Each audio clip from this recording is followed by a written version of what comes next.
इस वक्त जुल्म की इंतहा की हुई है। इन्होंने पाकिस्तान के अंदर जो हालात बनाए हुए हैं, ये किसी फाशिस्ट हुकूमत के ज़माने में ना किसी मार्शल लॉ में इस तरह होता था। इमरान को दोबारा अरेस्ट करना, हम उसकी सख्त मजम्मत करते हैं और कहते हैं कोई शर्म करो, कोई हया करो। लोगों की आवाज़ कब तक तुम बंद करोगे?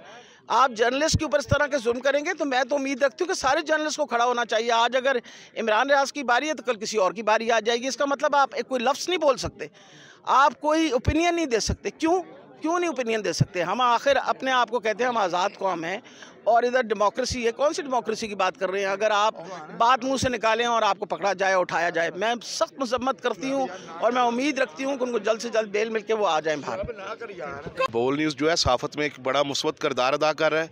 इस माशरे के जो मसाइल हैं, जो इस मुल्क में नाइंसाफ़ी है, ये उसको उजागर करता है। इनको अच्छा नहीं लगता।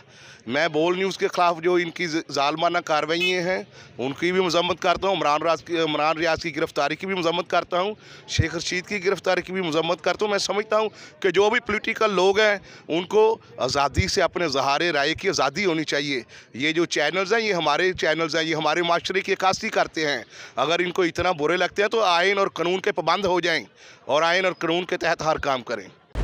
खूने नाहक बहुत पी चुकी ये ज़मीन, अब कोई दिन में ये खून उगलने को है। खत्म हो जाएगी ये तमाशागरी, वक्त पलटेगा रोजे जजा की तरह। ये जो पेशावर में ताजा लहू है बहा, एक क़यामत करेगा फलक पर बपा।